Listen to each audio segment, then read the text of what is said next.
ಟಿವಿಯನ್ನು ವೀಕ್ಷಿಸುತ್ತಿರುವಂಥ ನಮ್ಮೆಲ್ಲ ಆತ್ಮೀಯ ವೀಕ್ಷಕರನ್ನ ಪ್ರಭು ಯೇಸು ಕ್ರಿಸ್ತನ ಅತಿ ಮಧುರವಾದ ನಾಮದಲ್ಲಿ ಮೈ ಟೆಸ್ಟಿಮನಿ ಎಂಬ ಕಾರ್ಯಕ್ರಮಕ್ಕೆ ನಿಮ್ಮೆಲ್ಲರನ್ನ ಕಾಣುವಂತೆ ದೇವರು ಕೊಟ್ಟಂಥ ಕೃಪೆಗಾಗಿ ನಾನು ದೇವರಿಗೆ ಸ್ತೋತ್ರವನ್ನು ಸಲ್ಲಿಸ್ತೇನೆ. ಖಂಡಿತವಾಗಲೂ ದೇವರು ನಮ್ಮ ಬದುಕಲ್ಲಿ ಮಾಡಿದಂಥ ಅದ್ಭುತ ಅಪ್ರಮೇ ಮಹತ್ ಕಾರ್ಯಗಳನ್ನು ನಾವು ಒಂದೊಂದಾಗಿ ನೆನಪಿಸಿಕೊಂಡು ವಿವರಿಸುವುದಾದರೆ ಖಂಡಿತವಾಗಲೂ ಆತನಿಗೆ ಎಷ್ಟು ಕೋಟ್ಯಾನುಕೋಟಿ ಸ್ತೋತ್ರವನ್ನು, ಆತನಿಗೆ ವಂದನೆಗಳನ್ನು, ಧನ್ಯವಾದಗಳನ್ನು ಸಲ್ಲಿಸಲು ಖಂಡಿತ ನಮಗೆ ಸಮಯ ಸಾಕಾಗಲಿಕ್ಕಿಲ್ಲ. ದೇವರು ಅಷ್ಟು ನಮ್ಮ ಜೀವಿತಗಳಲ್ಲಿ ಅದ್ಭುತಗಳನ್ನು, ಅಪ್ರಮೇ ಮಹತ್ ಕಾರ್ಯಗಳನ್ನು ನಡೆಸಿದ್ದಾನೆ. ಖಂಡಿತವಾಗಲೂ ಆ ಒಂದು ಸಾಕ್ಷಿಯನ್ನು ಹಂಚುವುದಕ್ಕಾಗಿ ಈ ಕಾರ್ಯಕ್ರಮದಲ್ಲಿ ನಮ್ಮ ಮೊದಲೇ ಒಂದು ಸಹೋದರರು ಬಂದಿದ್ದಾರೆ. ಬನ್ನಿ, ನಮ್ಮ ಸಮಸ್ತ ವೀಕ್ಷಕರ ಪರವಾಗಿ ಪ್ರಭು ಯೇಸು ಕ್ರಿಸ್ತನ ಅತಿ ಮಧುರವಾದ ನಾಮದಲ್ಲಿ ಕಾರ್ಯಕ್ರಮಕ್ಕೆ ನಾನು ಸ್ವಾಗತವನ್ನು ಮಾಡ್ತಾ ಇದ್ದೇನೆ.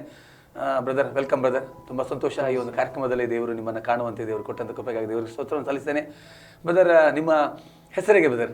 ನನ್ನ ಹೆಸರು ರಾಕೇಶ್ ಅನೋಲ್ಡ್ ಅಂತೇಳಿ. ರಾಕೇಶ್ ಅನೋಲ್ಡ್. Okay okay. ನಿಮ್ಮ ಊರು? ಊರು ಮಂಗಳೂರು. ಮಂಗಳೂರು. ಹುಟ್ಟಿ ಬೆಳೆದು ಜಪ್ಪು ಬಪ್ಪಾರಲ್ಲಿ. ಜಪ್ಪಲ್ಲಿ ನೀವು ಹುಟ್ಟಿ ಬೆಳೆದ್ರಿ. ಓಕೆ. ನಿಮ್ಮ ಫ್ಯಾಮಿಲಿ ಮತ್ತು ನಿಮ್ಮ ಬಾಲ್ಯ ಆ ಬಗ್ಗೆ ನಮಗೆ ತಿಳಿಸ್ಬೋದಾ? ನನ್ನ ತಂದೆ ಹೆಸರು ರಾಜ್ಕುಮಾರ್ ಅಂತೇಳಿ, ತಾಯಿ ಹೆಸರು ಅನಿತಾ ಪ್ರಮೀಳಾ, ನಮ್ಮ ಸೋನ್ಸ್ ಫ್ಯಾಮಿಲಿ. ಮತ್ತು ನನ್ನ ತಮ್ಮನ ಹೆಸರು ರಿತೇಶ್ ಆಸ್ವಾಲ್ಡ್ ಅಂತೇಳಿ. ಅವನದೇ ನನ್ನ ತಮ್ಮನೇ. ನಾವಿಬ್ಬರು ಮಕ್ಕಳು, ಹುಟ್ಟಿ ಬೆಳೆದು ಅಲ್ಲೇ. ನನ್ನ ತಂದೆ ಬಂದ್ಬಿಟ್ಟು ಅವರು ಗೌರ್ಮೆಂಟಲ್ಲಿ ಫಾರೆಸ್ಟ್ ಡಿಪಾರ್ಟ್ಮೆಂಟ್ ಗಾರ್ಡ್ ಆಗಿದ್ರು. ತಾಯಿ ಬಂದ್ಬಿಟ್ಟು ಹೌಸ್ ವೈಫ್, ಅಂದರೆ ಟೈಲರಿಂಗ್ ಮಾಡ್ತಾಯಿದ್ರು, ಮನೆಯಲ್ಲಿ ಇದು ಮಾಡ್ತಾರೆ. Okay okay okay. ಅಂದರೆ ಬಾಲ್ಯದ ದಿನಗಳು ನಿಮ್ಮ ಹೇಗೆ ನಿಮ್ಮ ಫ್ಯಾಮಿಲಿಯಲ್ಲಿ, ಅಂದರೆ ಒಂದು ಕಷ್ಟ ದಿನಗಳು ಅಥವಾ ಒಂದು ಹೇಗೆ ನಿಮ್ಮದು ಫ್ಯಾಮಿಲಿ ಬೆಳೆದು ಬಂತು? ಕಷ್ಟ ದಿನ ಇದ್ದೇ ಇದೆ, ಎಲ್ಲರಿಗೂ ಕಷ್ಟ ದಿನ ಇರ್ತದೆ, ಲೈಫಲ್ಲಿ ಇದ್ದೇ ಇರ್ತದೆ. ನನಗೆ ಮತ್ತು ತಮ್ಮನಿಗೆ 5 ವರ್ಷ ಡಿಫ್ರೆನ್ಸ್ ಇದೆ. ತಂದೆ ಅಂತೂ ತುಂಬ ಕುಡಿತಾ ಇದ್ರು. ಯಾಕಂದ್ರೆ ನಾನು ಸಹ ಟೈಮಲ್ಲಿ 4 ವರ್ಷ ಇರಬೇಕಾದ್ರೆ ನಾನು ಕುಡಿಲಿಕ್ಕೆ ಸ್ಟಾರ್ಟ್ ಮಾಡಿದೆ, ನನಗೆ ತಂದಿಂದಲೇ ಎಲ್ಲ ವಿಷಯದ. ಹಾಗೆ ಅದು ಆ ಟೈಮಲ್ಲಿ 90ಲಿ ಇರಬೇಕಾಗ್ಬೋದಾದ್ರೆ ಎಲ್ಲರಿಗೂ ಆ ಟೈಮಲ್ಲೆಲ್ಲ ಲೋಕದವರಿಗೆ ಈ ದೇವರದಾದ್ರೆ ಏನು ಚಿಂತೆ ಇಲ್ಲ. ಸಿಗರೇಟ್ ಇದು ಕುಡಿದ್ರೆ ಲೈಫ್ ಅಷ್ಟೇ ಅಂತ ಇರ್ತಿತ್ತು. ಹಾಗೆ ಅದರಲ್ಲಿ ಮುಂದುವರಿತಾ ಹೋಗ್ತಾ ಇತ್ತು ಎಲ್ಲರೂ ಸಹ. ನಿಮ್ಮ ಶಾಲೆ ಕಾಲೇಜೆಲ್ಲ ಹೇಗೆ ವಿದ್ಯಾಭ್ಯಾಸ ನಾನು ಕಲ್ತಿದ್ದು ಉಳ್ಳಾಳದಲ್ಲಿ. ಆಮೇಲೆ ಅಲ್ಲಿಂದ ನಾವು ಮನೆ ಕ್ವಾರ್ಟರ್ಸ್ಗೆ ಬಂದ್ವಿ, ಹೊಯ್ಗೆ ಬಜಾರಿಗೆ. ಅಲ್ಲಿ ನಾವು ರೊಸರಿ ಸ್ಕೂಲಲ್ಲಿ ಕಲ್ತಿದ್ದು, ತಮ್ಮ ಮತ್ತು ನಾನು 5ನೇ ಕ್ಲಾಸ್, ತಮ್ಮ 1st ಕ್ಲಾಸಿಂದ ಅಲ್ಲಿಗೆ ಸ್ಕೂಲಿಗೆ ನಾವು ಮಾಡ್ತಿದ್ದೆ. ಅಲ್ಲಿ ಎಜುಕೇಷನ್ ನಾನು 10th ಎಲ್ಲ ಮುಗಿಸಿದೆ. ತಮ್ಮನಲ್ಲಿ 10th ಮುಗಿಸಿ ಅವನು ಕಾಲೇಜಿಗೆ ಹೋದ. ನಾನು ಎಲೆಕ್ಟ್ರಿಷಿಯನ್ ಆಗಿ ಮುಳ್ಕಿಯಲ್ಲಿ ನಿಟ್ಟೆ ಇದರಲ್ಲಿ ನಾನು ಕಂಪ್ಲೀಟ್ ಮಾಡಿದೆ ಎಲೆಕ್ಟ್ರಿಷಿಯನ್ ಆಗಿ. ಅಲ್ಲಿಂದ ನಂದು ಲೈಫ್ ಸ್ಟಾರ್ಟ್ ಆಯಿತು. ಬಾಲ್ಯದ ದಿನಗಳು, ಯೌವನದ ದಿನಗಳು ಹೇಗೆ? ಅಂದರೆ ನೀವು ಸಂಪ್ರದಾಯ ಚರ್ಚಿಗೆ ಹೋಗ್ತಾ ಇದ್ರಿ, ಅಂದರೆ ಚರ್ಚಿಗೆಲ್ಲ ಹೋಗೋದು? ಚರ್ಚಿಗೆ ಹೋಗ್ಬೇಕಂದ್ರೆ ತಂದೆ ಅಂತ ಹೋಗ್ತಾ ಇರಲಿಲ್ಲ, ತಾಯಿ ಯಾವಾಗಲೂ ಹೋಗ್ತಾ ಇದ್ರು. ತಾಯಿ ನಮ್ಮನ್ನು ಕರಿತಾ ಇದ್ರು. ಅಂದರೆ ನಾವು ಆ ಟೈಮಲ್ಲಿ ಚಿಕ್ಕ ಮಕ್ಕಳು ಅಂತ ಹೇಳಿದ್ರೆ VBSಗೆಲ್ಲ ಹೋಗ್ತಿದ್ದೆ. VBSಗೆ ಮಿಸ್ ಮಾಡ್ತಿರ್ಲಿಲ್ಲ. ನನಗೆ ಪ್ರಶಾಂತ್ ಅವರೆಲ್ಲ ನಮ್ಗೆ ತುಂಬ ನವೀನಯ್ಯ ಆಗಿರ್ತಿದ್ರು CSI ಚರ್ಚಲ್ಲಿ, ನಮ್ಮದು ಕಾಂತಿ ಚರ್ಚಲ್ಲಿ ಜಪ್ಪಲ್ಲಿ. ನವೀನಯ್ಯ ಮತ್ತು ಅವ್ರ ಅಕ್ಷಯ್ ಅವ್ರ ಮಗ, ಅವರೊಟ್ಟಿಗೆಲ್ಲ ನಾವು ಚೆನ್ನಾಗೆಲ್ಲ ಇರ್ತಿದ್ವಿ. ಅಂದರೆ ಆ ಟೈಮಲ್ಲಿ ಯಾವಾಗ ಅಂದರೆ ಎಂಜಾಯ್ಗೋಸ್ಕರ ಹೋಗ್ತಿದ್ವಿ. ಅದರ ಬಗ್ಗೆ ಏನಷ್ಟು ಇದಿರ್ತಿಲ್ಲ. ಚರ್ಚಿಗೆ ಹೋಗ್ತಾ ಇದ್ವಿ ನಾವು, ನಾನು ತಮ್ಮ ಎಲ್ಲ ಫ್ಯಾಮಿಲಿ ಹೋಗ್ತಿದ್ವಿ. ತಂದೆ ಮಾತ್ರ ಬರ್ತಾ ಇರಲಿಲ್ಲ. ತಂದೆ ಮನೆಯಲ್ಲಿ ಅದೇ ಅವ್ರಿಗೆ ಒಂದು ಆ್ಯಟಿಟ್ಯೂಡ್ ಅಂತ ಹೇಳಿದ್ರೆ ಅದೇ ರೀತಿ ಇರ್ತಿತ್ತು. ನಾವು ಹೋಗಿ ಬರ್ತಾ ಇದ್ವಿ ಅದರ ಇದರಲ್ಲಿ. ಮತ್ತು ಯೌವನ ದಿನಗಳಲ್ಲಿ ಫ್ರೆಂಡ್ಸ್ ಆ ಥರ ಹೇಗೆ? ಫ್ರೆಂಡ್ಸ್ ಅಂತ ಹೇಳಿದರೆ ನಾನು ಮನೆಯಲ್ಲಿ ತುಂಬ ರೇರ್, ನಾನು ಇರ್ತಾ ಇರಲಿಲ್ಲ. ನಂದು ITI ಮುಗಿದ ತಕ್ಷಣ ನಾನು ಬೆಂಗಳೂರಿಗೆ ಹೋದೆ. ಮನೆ ಬಿಟ್ಟು ನಾನು ಬೆಂಗಳೂರಲ್ಲಿ ಭಾರತ್ ಎಲೆಕ್ಟ್ರಾನಿಕ್ ಲಿಮಿಟೆಡಲ್ಲಿ ನಾನು ಟ್ರೈನಿಂಗ್ ಮಾಡ್ತಾ ಇದ್ದೆ. ಆವಾಗ ನನ್ನ ಜೊತೆ ಪ್ರವೀಣ್ ಅಂತೇಳಿ ನನ್ನ ಕ್ಲೋಸ್ ಫ್ರೆಂಡ್ ಇದ್ದರು. ಹಾಗೆ ಅಂದರೆ ಮನೆ ಬಿಟ್ಟ ಮೇಲೆ ಸ್ವಲ್ಪ ನಮಗೆ ಯಾರಿಗೂ ಲಗಾಮಿಲ್ಲ, ಅಂದರೆ ನಾವು ಏನು ಬೇಕಾದರೂ ಮಾಡಬಾರ್ದು. ಅಂದರೆ ಆ ವಿಷಯದಲ್ಲಿ ನಾವು ಕುಡಿಯೋದು, ಸ್ಮೋಕ್ ಮಾಡೋದು, ಅದೇ ಜೀವನ ಆಗ್ತಾಯಿತ್ತು. ಆಗ ಲೈಫ್ ಇದೇನು ಸೀರಿಯಸ್ನೆಸ್ ಏನು ನಮಗೆ ಆಗ್ತಿರಲಿಲ್ಲ. ಯಾಕಂದರೆ ನನ್ನ ಮನೆಯಲ್ಲಿ ಮಮ್ಮಿ ಮತ್ತು ನಂದು ಚಿಕ್ಕಮ್ಮ ಮಣಿ ಆಂಟಿ, ಜಾನಿ ಅಮ್ಮ, ಡೇಮಮ್ಮ, ಅಂದರೆ ಎಲ್ಲ ನಮ್ಮದು ತುಂಬ ಕ್ಲೋಸು. ರೋಸಿ ಆಂಟಿ, ಲಲಿತಾ ಆಂಟಿ, ಅಮ್ಮನ ಆಂಟಿ, ಎಲ್ಲರೂ, ಬೇಬಿ ಆಂಟಿ, ಎಲ್ಲರೂ ಒಂಥರ. ನಾನಾಗ ದೊಡ್ಡ ಮಗ ಎಲ್ಲರಿಗೂ ಸಹ. ಹಾಗೆ ನನ್ನ ಮೇಲೆ ತುಂಬ ಪ್ರೀತಿ ಇದೆ. ಕಾರಣ ನನಗೆ ತುಂಬಾ ಸಲಹೆ ಮಾಡ್ತಿದ್ರು. ರಾಕೇಶ್ ಎಲ್ಲ ಬಿಡು, ಒಳ್ಳೆ ಮಗನಾಗಿರು, ಚರ್ಚಿಗೆ ಹೋಗು, ಪ್ರೇಯರ್ ಮಾಡು, ಹೀಗೆ ಮಾಡಿದ್ರೆ ಒಳ್ಳೆಯದು, ನಿನ್ನ ಲೈಫಲ್ಲಿ ಮುಂದುವರಿತಿ. ಆದರೆ ನಾನೊಂದು ಕಿವಿ ಬಿಡ್ತಾ ಇದ್ದೆ, ಯಾವುದನ್ನು ನಾನು ಸೀರಿಯಸ್ ಆಗಿ ತಗೊಳ್ತಿರ್ಲಿಲ್ಲ. ಆ ಟೈಮಲ್ಲಿ ಟೀನೇಜ್ ಅಂತ ಹೇಳಿದ್ರೆ ಆ ಥರನೇ ಹೋಗ್ತಾ ಇತ್ತು. ಎಲ್ಲ ಕೆಲಸ ನಾವು ಮಾಡ್ತಿದ್ವಿ. ಆದರೆ ಇದರ ಬಗ್ಗೆ ಅಷ್ಟು ದೇವರ ಅಷ್ಟು ನಾನು ಇದು ಮಾಡ್ತಿರಲಿಲ್ಲ. ಆದರೆ ತಮ್ಮ ಸ್ವಲ್ಪ ಇತ್ತವನಿಗೆ, ಆದ್ರೆ ಅವನು ದೇವ್ರ ವಿಷಯದಲ್ಲಿ ಸ್ವಲ್ಪ ಹೋಗ್ತಾ ಇದ್ದ. ಅವನು ಸ್ವಲ್ಪ ಎದುರಿಗೆ ಇರ್ತ, ಅವನು ಮಾಡ್ತಾ ಇದ್ದ ಎಲ್ಲ BBS ಎಲ್ಲ ಹೋಗ್ಬಿಟ್ಟು ಎಲ್ಲ ಇರ್ತಿತ್ತು. ಹಾಗೆ ಲೈಫ್ ಮುಂದುವರೆದು ಹೋಗ್ತಾ ಇತ್ತು ಹಾಗೆ. ಓಕೆ, ಬೆಂಗಳೂರು ಬಿಟ್ಟು ನೀವು ಮತ್ತೆ ಅಂದರೆ ಏನಾದರೂ ಮಾಡಬೇಕು, ಏನಾದರೂ ಬಿಸ್ನೆಸ್ ಮಾಡಬೇಕು, ಆ ಥರ ಏನಾದರೂ ತೀರ್ಮಾನ ತಗೊಂಡು? ಇಲ್ಲ, ಅಲ್ಲಿಂದ ಬಿಟ್ಟ ಮೇಲೆ ಒಬ್ಬರು BL ಕಂಪನಿಯಲ್ಲಿ ಒಬ್ಬರು ನಂಗೆ ಹೇಳಿದ್ರು, ನೀನು ಲಿಫ್ಟ್ ಫೀಲ್ಡಲ್ಲಿ ಒಂದು ಕೆಲಸ ಇದೆ, ಅದಕ್ಕೆ ಹೋಗ್ಬೇಡು ಅಂತ ಹೇಳಿದ್ರು. ಹಾಗೆ ನಾನು ಅಲ್ಲಿಂದ ಬೆಂಗಳೂರಿಂದ ನಾನು ಮಂಗಳೂರಿಗೆ ಬಂದೆ. ಮಂಗಳೂರಿಗೆ ಬಂದು ನಾನು ಹೆಲ್ಪರ್ ಆಗಿ, ಅಂದರೆ ದಿವಸಕ್ಕೆ 50 ರೂಪಾಯಿ ನನಗೆ ಸಂಬಳ ಇತ್ತು. ಆ ಸಂಬಳದಲ್ಲಿ ನಾನು ಕೆಲಸ ಮಾಡಿ ಸ್ಟಾರ್ಟ್ ಮಾಡಿದೆ. ಅದರಲ್ಲಿ ಒಬ್ಬ ನನ್ನ ಒಳ್ಳೆ, ಅಂದರೆ ಅವನು ದನಿ ಬಾಸ್ ಅವರು ಸುರೇಶ್ ಕುಲಾಲ್ ಅಂತೇಳಿ, ಅವರು ಒಳ್ಳೆ ಮನುಷ್ಯನ. ಅವರು ಅಂತ ಹೇಳಿದ್ರೆ ಯಾರು ನಾನು ಒಂಥರ ಬಾಸ್ ಥರ, ಅವರು ಯಾರನ್ನು ಒಂಥರ ಇದು ಮಾಡ್ತಾರಿಲ್ಲ, ಒಂಥರ ಕ್ಲೋಸ್ ಫ್ರೆಂಡ್ ಥರನೇ ಮೇಂಟೈನ್ ಮಾಡ್ತಾಯಿದ್ರು. ಆವಾಗ ನನಗೆ 50 ರೂಪಾಯಿ ಸಂಬಳ ಇರ್ತಿತ್ತು. ಅಂದರೆ ಜಸ್ಟ್ ನಾನು ಕ್ಲೀನ್ ಮಾಡಬೇಕಷ್ಟೇ.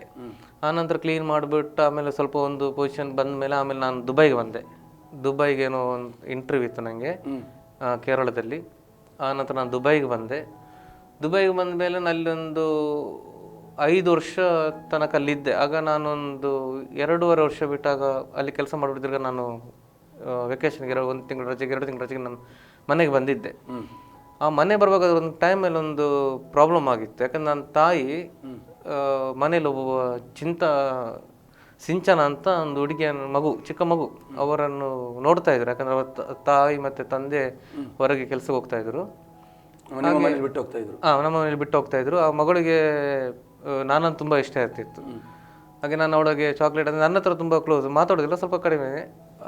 ಆ ಟೈಮಲ್ಲಿ ಹಾಗೆ ಹೋಗ್ತಾ ಇದ್ರು. ಹಾಗೆ ನಾನು ರಿಟರ್ನ್ ನಾನು ದುಬೈಗೆ ಹೋಗ್ಬೇಕು. ಆ್ಯಕ್ಚುಲಿ ನಾನು ಹೋದೆ. ನಂಗೆ ಗೊತ್ತಿರಲಿಲ್ಲ. ಆಗ ಆ ಮಗು ಮಲಗಬೇಕಾದ್ರೇನು ಹಾವು ಬಂತು ಅಂತೇಳಿ ಇವರು ನಮಗೆ, ಅಂದರೆ ನಮಗೆ ಹಿಂದೂ ಅವ್ರದ್ದು ಸಂಪ್ರದಾಯದ ಗೊತ್ತು, ಆ್ಯಕ್ಚುಲಿ ಗೊತ್ತಿಲ್ಲ ನಮಗೆ. ಅದೇನೋ ಇದು ಮಾಡ್ತಾರೆ ಅಂತ ಇವರು ಗೊತ್ತಿಲ್ಲದೆ ಅವರಿಗೆ ಇದು ಸೈಡಿಗೆ ಹೋಗ್ಬೇಕು ಅಂತ ಏನೋ ಮಾಡಿದಂತೆ. ಆಗ ಹಾವು ಏನೋ ಕಚ್ಚಿಬಿಡ್ತಂತೆ. ಅಂದರೆ ಕಚ್ಚಿ ಅಂದರೆ ನೆಲಕ್ಕೆ ಇದು ಮಾಡ್ತಂತೆ. ಆಗ ಅವರು, ಅಂದರೆ ಹಿಂದುಗಡೆ ಒಂದು ದೇವಸ್ಥಾನ ಇದೆ. ಅಂದರೆ ನಾನು ಆ ಟೈಮಲ್ಲಿ, ಈಗ ನಮ್ಮ ಜೊತೆ ಫ್ರೆಂಡ್ಸ್ ಮುಸ್ಲಿಮರಿದ್ದರು, ಹಿಂದೂಗಳಿದ್ರು, ನಾನು ಸಹ ಹೋಗ್ತಾ ಇದ್ದೆ ದೇವಸ್ಥಾನಕ್ಕೆ. ಅವ್ರ ಕರೆದಾಗ ದೇವಸ್ಥಾನಕ್ಕೆ ಹೋಗ್ತಾ ಇದ್ದೆ. ಅವ್ರದ್ದು ಪೂರ ಸಂಸ್ಕೃತಿ ನಮಗಿತ್ತು. ಅದೇ ರೀತಿ ನಾನು ಹೋಗ್ತಾ ಇದ್ದೆ ಅವ್ರ ಜೊತೆ, ಎಲ್ಲ ನಾನು ಮಾಡ್ತಾ ಇದ್ದೆ. ಹಾಗೆ ಆಗ ಯಾರೊಬ್ಬರು ಹೇಳಿದರು, ನಿಮ್ಮ ದೊಡ್ಡ ಮಗನಿಗೆ ಅದು ಶಾಪ ಬರುತ್ತೆ ಅಂತ ಹೇಳಿದರು. ಆಗ ಅದು ಮಮ್ಮಿ ಏನೋ ಅಷ್ಟು ಇದು ಮಾಡ್ತಿರಲಿಲ್ಲ, ನೆಗ್ಲೆಕ್ಟ್ ಮಾಡಿದರು, ಏನಿದಿಲ್ಲ. ಆ ನಂತರ ನನಗೆ ಅಲ್ಲಿ ಒಂದೊಂದು ಡಾಟ್ ಬರಲಿಕ್ಕೆ ಸ್ಟಾರ್ಟ್ ಆಯಿತು.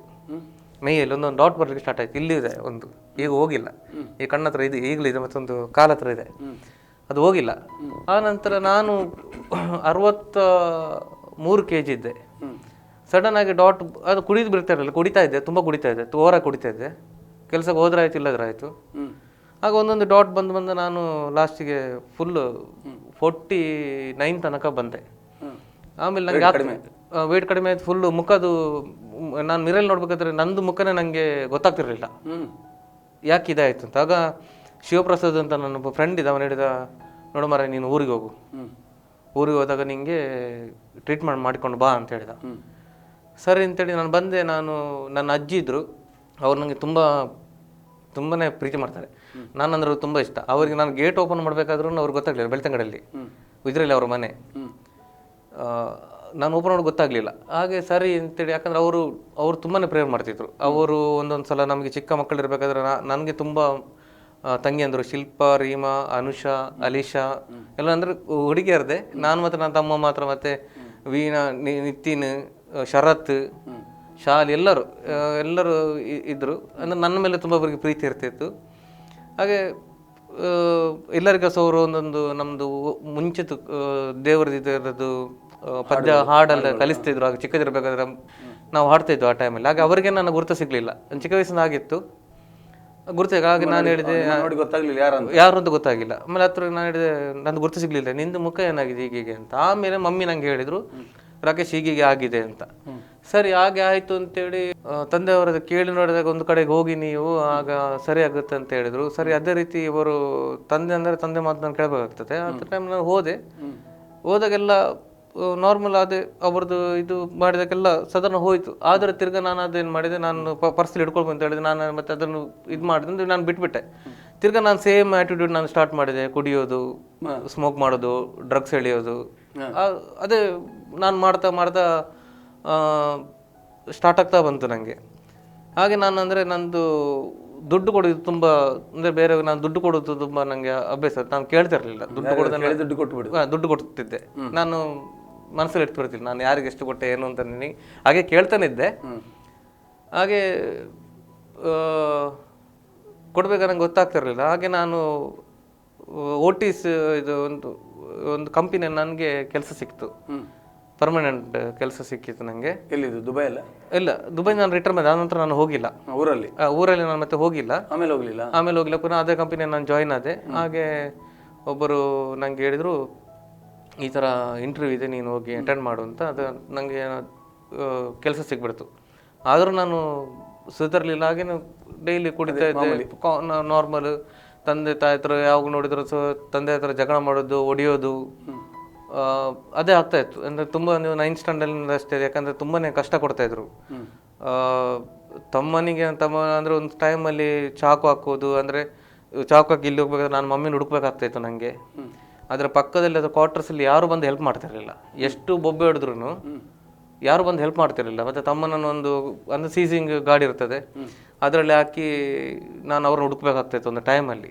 ಅಂದರೆ ನಾನು ಇದು ಡ್ಯೂಟಿ ಜಾಯ್ನಿಂಗಿಂತ ಮೊದಲು ಹಾಗೆ ಹುಡುಕ್ಬೇಕಾಗ್ತಾಯಿತ್ತು. ಅಂದರೆ ಅವರು ನಿಲ್ಲಿಗೆ ತ್ರಾಣ ಇಲ್ಲ, ಈ ದಿವಸ ಮನೆಗೆ ಯಾರನ್ನು ಕರ್ಕೊಂಬರೋದು, ಅದೇ ನೇಚರ್ ಇರ್ತಿತ್ತು. ಅದು ಎಷ್ಟೆಲ್ಲ ಹೊಡೆದ್ರೆ ನನಗೆ ನೆನಪಿಲ್ಲ. ಹಾಗೆ ತಿರ್ಗಾ ಅಂದರೆ ಹೊಡೆದ್ರೆ ನಾನು ಸಹ ತಪ್ಪು ಮಾಡ್ತಿದ್ದೆ, ತಪ್ಪು ಮಾಡಲಿಲ್ಲ ಅಂತ ಹೇಳ್ತಾ ಇಲ್ಲ, ನಾನು ಸಹ ತಪ್ಪು ಮಾಡ್ತಾಯಿದ್ದೆ. ಹಾಗೆ ತುಂಬ ಜಗಳವನ್ನು ಆಡ್ತಾಯಿದ್ದಾಗ ನಾನು ದುಡ್ಡು ಕೊಡಬೇಕು ಅಂತ ಹೇಳಿ ತುಂಬ ಜನ ಕೊಡ್ತಾಯಿದ್ದೆ.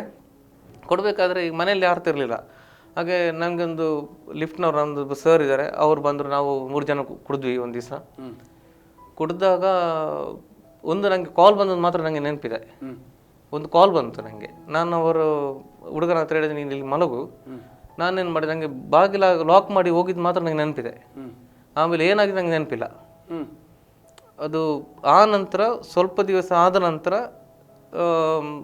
ನಾನು ನನ್ನ ಸ್ನಾನ ಮಾಡಿಕೊಂಡು ಮಿರರ್ ನೋಡ್ತೇನೆ, ಇಲ್ಲಿ ತಲೆಯೆಲ್ಲ ಇದಾಗಿತ್ತು, ಇಲ್ಲಿ ಸ್ಟಿಚ್ ಆಗಿತ್ತು, ಕಾಲಿಗೆಲ್ಲ ಸ್ಟಿಚ್ ಆಗಿದೆ, ಇಲ್ಲಿ ರೋಡಲ್ಲಿ ಹೊಡೆದಿರೋದು, ಸಿಗರೆಟ್ ಇಟ್ಟೋದೆಲ್ಲ ಇದಾಯಿತು. ಹಾಗೆ ನಾನು ಮಮ್ಮಿ ಹತ್ರ ಕೇಳಿದೆ, ಇದೆಂಥದ್ದು ಅಂತ. ಅದು ನಿಂಗೆ ಆಕ್ಸಿಡೆಂಟ್ ಆಗಿದೆ ಅಂತ ಹೇಳಿದ್ರು ಅವರು. ಆಕ್ಸಿಡೆಂಟ್ ಆಗಿದೆ ಅಂತ. ಅದಕ್ಕೆ ಸರಿ ಆಕ್ಸಿಡೆಂಟ್ ಆಗಿದೆ ಎಲ್ಲಿ, ಗಾಡಿಯಲ್ಲಿ ಕೇಳಿದೆ ನಾನು. ಅದಕ್ಕೆ ಹೇಳಿ ಗಾಡಿ ಕದ್ರಿ ಸ್ಟೇಷನಲ್ಲಿ ಉಂಟು, ಹೋಗಿ ನೋಡುವ ಅಂತ. ಅದಕ್ಕೆ ನಾಳೆ ಸರಿ ಡ್ಯಾಡಿ ಹತ್ರ ಹೇಳಿದೆ, ಸರಿ ಗಾಡಿ ತೆಗೀರಿ ಹೋಗೋ ನೋಡ್ಕೊಂಡು. ಅಂದರೆ ನಾನು ಗಾಡಿ ನೋಡ್ಬೇಕಾದ್ರೆ ಏನೂ ಆಗಿರಲಿಲ್ಲ. ಅದಕ್ಕೆ ಕರೆಕ್ಟಾಗಿ ಕೇಳಿ ಮಮ್ಮಿ ಏನಾಯಿತು ಅಂತ.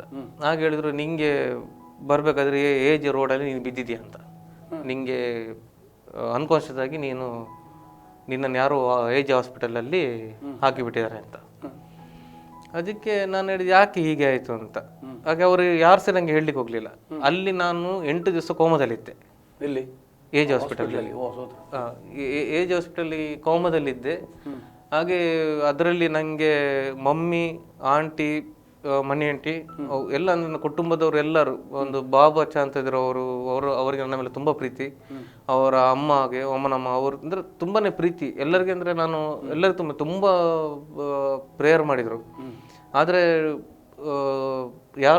ಡಾಕ್ಟರ್ ಹೇಳಿದ್ರು, ಆಯ್ತು ಇವ್ರದ್ದು ಕತೆ ಮುಗಿಯಿತು, ಇವರದ್ದು ಇನ್ನು ಏನು ಮಾಡ್ಲಿಕ್ಕೆ ಆಗುದಿಲ್ಲ ಇವನಿಗೆ ಅಂತ, ಇವೊಂದು ಮುಗಿದೋಯ್ತು ಅಂತ. ಅಂದರೆ ನಾನು ಮಾಡೋ ರೀತಿ ಕೆಲವೊಮ್ಮೆ ಏನಂದರೆ ನನಗೆ ಹಿಂದೆ ನೆನಪಿರ್ತಿತ್ತು, ಮುಂದೆ ಅದು ನೋಡ್ಬೇಕಾದ್ರೆ ಯಾರ್ದು ನನಗೆ ಪರಿಚಯ ಇರ್ತಿಲ್ಲ, ಯಾರು ನಾನು ಇದು ಮಾಡಿಲ್ಲ ಅವ್ರದ್ದು ನನಗೆ ಪರಿಚಯ ಇರ್ತಿತ್ತು. ಹಾಗೆ ಕೆಲವರು ಹೇಳ್ತಿದ್ರಂತೆ, ಇವ ನಾಟಕ ಮಾಡ್ತಿದ್ದಾನೆ ಅಂತ. ಅಂದರೆ ಮೊದಲಿದ್ದು ಜ್ಞಾಪಕ ಇದೆ, ಈಗದಿಲ್ಲ. ಅಂದರೆ ಇವನೇನೋ ನಾಟಕ ಮಾಡ್ತಿದ್ರು, ಇವನು ಕೋಮದಲ್ಲಿ ಇರ್ಲಿಕ್ಕಿಲ್ಲ ಅಂತೇಳಿ ಎಲ್ಲ ಹೇಳ್ತಾ ಇದ್ದಾರೆ. ಆದರೆ ಕೆಲವ್ರ ತರ ನೋಡ್ಬೇಕಾದ್ರೆ ತಾಯಿ ಹೇಳ್ತಿಲ್ಲ, ಇವನಿಗೆ ಕೋಮದಲ್ಲಿದ್ದಾನೆ, ಇವನಿಗೆ ಜ್ಞಾಪಕ ಶಕ್ತಿ ಇಲ್ಲ ಅಂತ. ಹಾಗೆ ಇವರು ನಮ್ಮ ಶಂಕರಪುರ ಚರ್ಚ್ಗೆ ಅಲ್ಲಿ ಹೋಗಿ ಪ್ರೇಯರ್ ಮಾಡಿಕೊಂಡು ಯಾರು ಸಹ ನನ್ನನ್ನು ನೋಡ್ಲಿಕ್ಕೆ ಬಿಡ್ತಾ ಇರಲಿಲ್ಲ. ಹಾಗೆ ನಮ್ಮೊಂದು ಸುನಿಲ್ ಪಾಸ್ಟ್ರಿಗೆ ಹೇಳಿದ್ರಂತೆ, ಪ್ರೇಯರ್ ಮಾಡಿ ನನ್ನ ಹೀಗೆ ಮಗ ಹೀಗೆ ಇದ್ದಾನೆ ಅಂತ. ಆ ಟೈಮಲ್ಲಿ ಯಾರಿಗೆ ಸಹ ಬಿಡದವರು ಸುನಿಲ್ ಪಾಸ್ಟ್ರಿಗೆ ಬಿಟ್ಟರು ಅವರು. ಅದು ಒಂದು ಅದ್ಭುತ ಏನಂತ ಹೇಳಿದ್ರೆ, ಸುನಿಲ್ ಪಾಸ್ಟ್ರು ಬಂದು ನನಗೆ ಪ್ರೇಯರ್ ಮಾಡಿದ ತಕ್ಷಣ ನಾನು ಕಂಡುಬಿಟ್ಟೆ ಅಂತೆ. ಆವಾಗ ಅದು ನನಗೊಂದು ನ್ಯೂ ಲೈಫ್ ಸಿಕ್ಕಿತು. ಅಂದರೆ ಅವರು ನನ್ನೊಂಥರ ಮುಟ್ಟಿ ವಾಪಸ್ ನನ್ನ ಸಾಯುವ ತಿರ್ಗ ನಾನು ಬದುಕಿ ಬಂದೆ ಅಂತ ಆಯಿತು. ಆದ್ರೆ ಸಹ ಎಲ್ಲ ನಾನು ಆ ಟೈಮಲ್ಲಿ 1.5 ವರ್ಷ ನಾನು ಬಿಟ್ಟೆ ಎಲ್ಲ. ಚರ್ಚಿಗೆ ಹೋಗ್ತಿದ್ದೆ, ಫಿಲಿಪಾಸ್ದು ಎಂಟರ್ ಚರ್ಚಿಗೆ ಹೋಗ್ತಾ ಇದ್ದೆ, ಎಲ್ಲ ಮಾಡ್ತಿದ್ದೆ, ಒಂದು ಸಹ ಮಿಸ್ ಮಾಡ್ತಾ ಇರಲಿಲ್ಲ. ಅಲ್ಲಿ ತುಂಬ ಜನ ಪ್ರೇಯರ್ ಬರ್ತಿದ್ರು, ಎಲ್ಲ ಕೇಳ್ತಾ ಇದ್ದೆ, ಹೋಗ್ತಾ ಇದ್ದೆ. ಆ ನಂತರ ತಿರ್ಗಾ ಏನಾಯಿತು ಅಂತ ಹೇಳಿದ್ರೆ, ನಾನು ಬ್ಯಾರಿನ್ಗೆ ಬಂದೆ. ಒಬ್ಬರು ಸಿಕ್ಕಿದ್ರು ನನಗೆ, ನೀನು ಬ್ಯಾರಿನ್ಗೆ ಬಾ ಅಂತ ಹೇಳಿದ್ರು. ತಿರ್ಗಾ ನಾನು ಏನು ಮಾಡಿದೆ, ತಿರ್ಗಾ ಅದೇ ತಪ್ಪು ಮಾಡ್ಲಿಕ್ಕೆ ಸ್ಟಾರ್ಟ್ ಮಾಡಿದೆ ಬ್ಯಾರಿನಲ್ಲಿ. ತಿರ್ಗಾ ಕುಡಿಯೋದು ಅಂದರೆ ಇಲ್ಲಿ ನಾನು ಚರ್ಚಿಗೆ ಹೋಗುವಂಥ ಸೀನ್ ಇರಲಿಲ್ಲ, ಯಾಕಂದರೆ ಅಲ್ಲಿ ಎಲ್ಲರೂ ಹಿಂದೂಗಳು ಇರ್ತಿದ್ರು. ಅಂದರೆ ಅವ್ರ ಜೊತೆನೇ ಇರ್ತಿದ್ದೆ ನಾನು ಜಾಸ್ತಿಯಾಗಿ.